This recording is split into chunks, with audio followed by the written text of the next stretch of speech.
For most of its history, cheerleading has been a sideline activity. In ancient Greece, spectators cheered for runners in races held during the Olympic Games. In 1898, John Campbell, a student at the University of Minnesota, initiated the first organized cheer at a football game to help pull the team out of their losing streak. By the 1920s, university cheerleaders began to incorporate gymnastics and tumbling into their cheers. A sport originally dominated by men, cheerleading quickly reinvented itself after World War II. In the 1970s and 80s, cheerleaders began executing more athletic moves, adding gymnastics and tosses to their routines. In the 1990s, private all-star squads started gaining widespread attention and competitions began heating up. All-star cheerleaders train at a private club not associated with a school.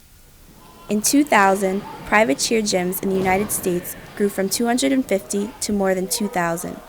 Unlike high school cheerleading, all-star cheerleading allows for specialized year-round training, more complex stunts, and a strict focus on cheerleading as a performance.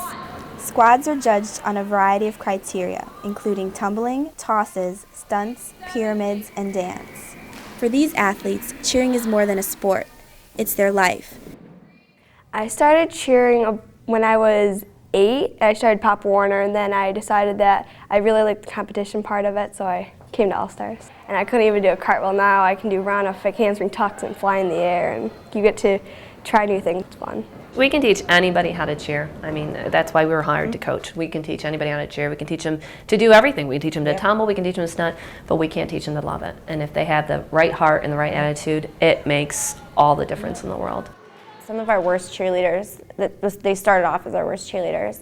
They came in, they would have never made another all-star squad, came in and ended up being our best because they tried so hard and they listened to everything the coaches told them and fixed everything we told them they needed to fix, and they just ended up being the best. The difference between a good and bad cheerleader is work ethic. If you're a good worker and you work hard all the time and everyone sees that, then they really respect you. If you don't work hard, you're not a good cheerleader. If you do work hard, you're just an amazing cheerleader.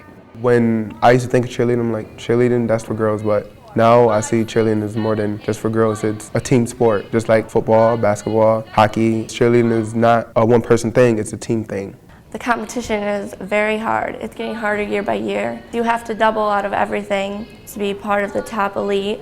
When I first started coaching and cheerleading, it was impressive to have a back handspring.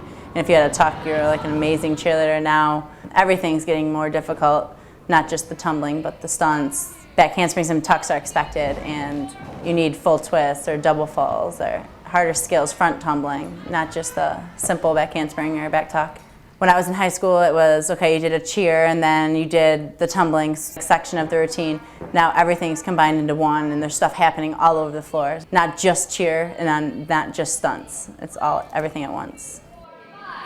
Right when you are about to go on the floor, right before they announce your name, it's the most nervous I ever am. Once you get on the floor, it all just goes away. But right before, you're like, what if I make a mistake? The adrenaline is just building up and getting really excited. And you get little butterflies in your stomach, but if you do a good job, it's awesome.